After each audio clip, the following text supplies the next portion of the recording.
and welcome to another Smaulgld Dark Side series. Today we're going to talk about the dark side of rising home prices. So what's wrong with rising home prices? It's good, right? The real estate industry, the media, they tout rising home prices is good. But are they? If you remember Ben Bernanke back in July 2005, he's talking to Maria Bartiromo, and she's asking whether there's a housing bubble. And he says, "Oh, I don't buy your premise, Maria. It's pretty unlikely possibility. We've never had a decline in housing prices on a nationwide basis." Well, yeah, because you never had as reckless Fed as you had under Greenspan, your predecessor, who lowered interest rates all the way down at the time to an unseemly amount, number to 1%. And basically, that caused the housing prices to rise from 9/11 through 2005. 9/11, 2001 through 2005. Home prices went on a tear because not only were interest rates lowered, but then all lending standards are thrown out the window, and the United States went on a housing buying binge that drove the prices up and then caused the financial crisis by 2008. Now, what is the dark side, though, of rising home prices? Well, we've just seen one of them. Creates a bubble and then a bust.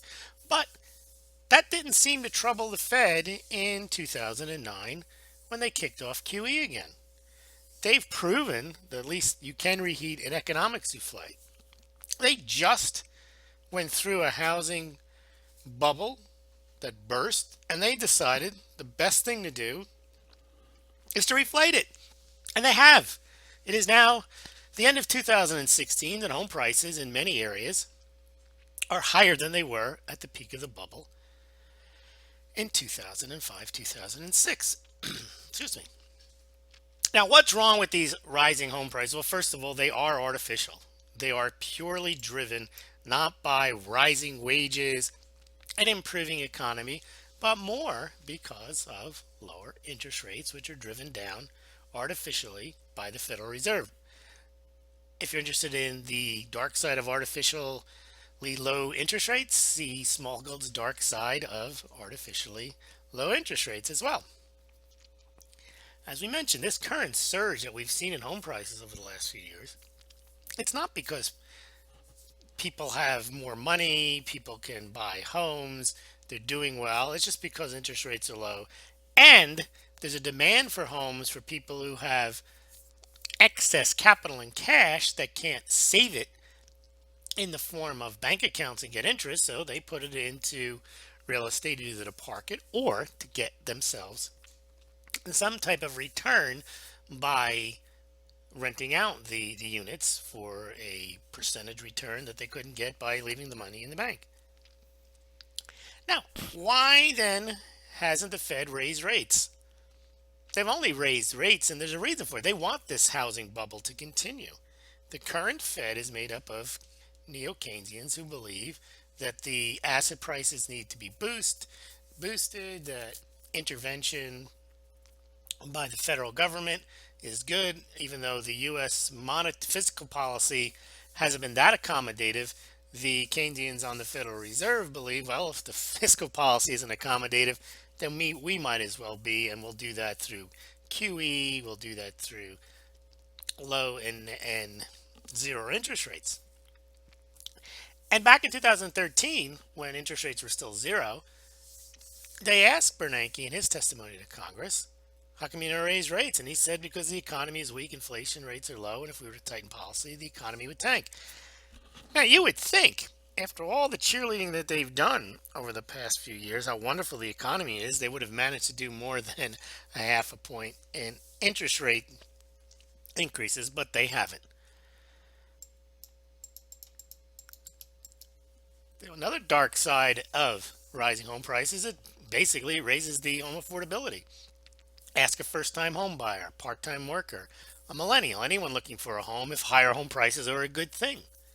No, they're not. They make homes more unaffordable And we've seen with the rising home prices that we now have the lowest home ownership rate since they started tracking it back in the early 1960s. So higher home prices shut out would-be home buyers out of the home market.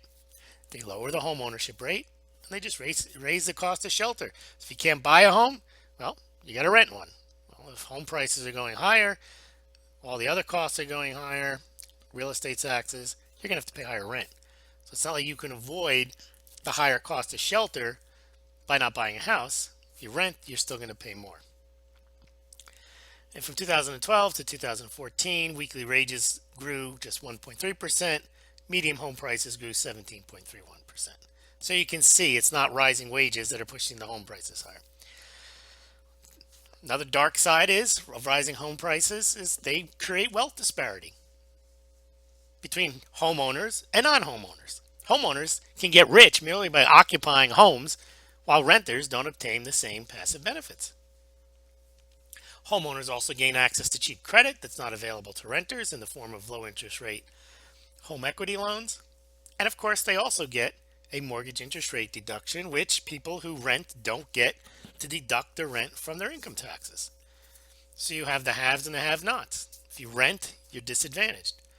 Also causes property taxes to rise. This is where the homeowner gets kind of shafted because property taxes are based on home values. Rising home prices lead to municipalities to increase property taxes. But if you're a homeowner, but your economic circumstances and your wages haven't increased, other than experiencing a rise in the value of your home, congratulations. You now have to pay higher property taxes even though you don't have any more income to pay for the property tax. Now I suppose you can take out a home equity loan in order to pay your taxes. That kind of defeats the purpose and takes away the benefit of having had the increase in the value of the price of your home. Also, from the state side, if you're concerned about the local government, higher home prices can lead municipalities to make overly optimistic projections on future tax revenues and to misallocate or overspend based on the false prospect of future increased tax revenues. So let's say home prices stop going higher. Well, that means that tax revenues probably won't go higher, but that doesn't mean that the state and the local government haven't continued to spend and project their spending out. So there'll be a shortfall in the future. Pensions, teacher salaries, all the things that properties paid for. Another dark side of rising home prices is it prevents mobility. Because prices go up, then they go down, and then they've gone back up, you've got an immobile workforce whose fortunes and mobility are tied to the values of their home. Often homeowners remain in areas where their job prospects are dim because their home equity is underwater from the last housing bubble, and they can't move to where they may get a job because housing prices where they might want to move are too expensive. Higher taxes, higher estate taxes may result in home forfeiture is another dark side of rising home prices. This is similar to the having to pay higher property taxes when your income doesn't go up just because your home price went up, but also when you finally pass on and the value of your home has risen to a certain point, it may go to a point where I think it's $600,000. Your heirs then have to pay tax on the inheritance of that house. Now, in many areas, home prices are well over $600,000. Now, if you have a child who is a millennial, who's not making much money and happens to be living with you, and you happen to unfortunately die while he's living there, he may have to pay exorbitant taxes on the value over the price of the $600,000. Well, you say boohoo for him. Well, sure. However, if he has to pay taxes on, let's say, $300,000-$400,000 over the price of the value of the home, let's say it's a $900,000 home and the limit is $600,000, he's got a $300,000 amount of tax. Well, he doesn't have to pay the $300,000. Let's say he has to pay, I think it's 50%. Let's say he has to pay $125,000, $150,000. He doesn't have it. Well, now he has to sell the house and take a loss probably on the house, just can no longer live in the house that the father and mother already paid for, already paid taxes on, And now somebody else, probably a cash buyer, someone with a lot more money than the millennial, is going to buy that house at a lower price. We see the same thing happen with the estate taxes in family farms, where the family farm is worth too much for the heirs to inherit in order to pay the estate taxes. And then Monsanto or someone else, like not Soros, but I think Buffett buys them on the cheap. So it's really not that much of a benefit for people who own homes sometimes for their price of the home to go higher because they don't get the cash benefit, and often they leave their heirs with a tax liability. Rising home prices are also bad for the real estate industry.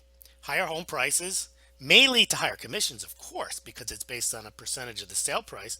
But because the prices are higher, you get fewer home sales. These past 10 years that they've been saying we've come out of the housing crisis, the housing market has recovered, it's strong. Yes, the prices have perhaps, which is, we're talking about the dark side of that, but the sales haven't. The sales of new homes are at levels seen in the 1960s and 70s, and the existing home sales are still at two-thirds of the level as they were 10 years ago. And that's why you have this lower home ownership rate. So it's bad for the real estate industry, for those of you who are concerned about the livelihood of realtors, because they can't sell as many houses in this environment. And it's bad for millennials because they can't buy the houses. Higher home prices put home ownership further from reach. Young first time homebuyers are already facing difficulties in purchasing homes as they already have these large student loans. They've got poor work prospects, they're unemployed or underemployed. So it's not a good thing to have fewer homes being sold. And again, this is part of the concept of artificially low rates. All they're doing is resetting asset prices without a corresponding increase in production or the ability of people to pay the higher prices. They're just creating asset inflation. They've done it with the real estate, they've done it in the stock market. So if you don't have people buying homes, the prospect for the real estate industry isn't very good, other than those real estate agents, the top ones who seem to get all the clients and they sell all the homes. But it reduces the employment for real estate agents because there's not as many homes to sell. And eventually, the dark side of real estate rising home prices is the prices come down. We saw what happened last time when the prices come down. You get a massive bursting of the bubble and all the attendant issues you have with a collapsing economy. So the Fed's manipulation of the economy, driving rates down to get people to move in and out of houses, is almost as foolish as paying people to dig ditches and then paying others to fill them up again. There's no structural value created in either of those examples. The house is still the house. Someone else just happens to live in it. Someone happened to make money selling it, but the house is still there. It isn't any better, it isn't any worse. So you basically just raised the price of an existing asset. So it's foolish for the Fed to think that the housing prices rising can drive the economy, just as it's foolish for them to think that rising stock prices somehow are a benefit to the economy. In effect, it's interesting that liberals support Fed policy, but Fed policy, in effect, is what they used to complain about with Reagan, trickle down economics. They expect just because home prices are higher and because stock prices are higher, everyone benefits. And Bernanke even said that. He said, they asked him, well, what do you say to savers, older people who can't get uh, income, interest income from their bank accounts? And he said, aren't you kind of screwing them? And he said, well, some of them own homes. So basically, he's decided, and the Fed has decided, that boosting asset prices is more important than encouraging savings. That basically, see, savings, when you have savings, it gives the individual, it gives massive numbers of individuals the freedom to do what they wish with the money. They can leave it in the bank, or they can use those savings to invest. And that gives the people the decision making process on where to invest and how to invest. But when the Fed lowers interest rates and they say, look, because we've lowered interest rates, you got to buy a house if you can afford it because it's going to go up, and you got to buy stocks. Well, that means they're picking those industries to basically subsidize. Now, we saw what happened in 2008 after we had a massive nationwide rise in prices in homes, and we saw that massive decline. So if you still think that rising home prices are always a good thing, I hope this podcast has made you think again. If you enjoyed this podcast, please consider making a donation to Smaulgld via PayPal or Bitcoin. Appreciate it. And also check out their other Smaulgld Dark Side series. We got one on central bank intervention, minimum wage laws, cashless society, artificially low interest rates, and negative interest rates. You can find those in the playlist on the YouTube channel, or you can check out the articles themselves on the Smaulgld website. There is in the sidebar a list of those under a banner, The Dark Side. Thank you very much for listening.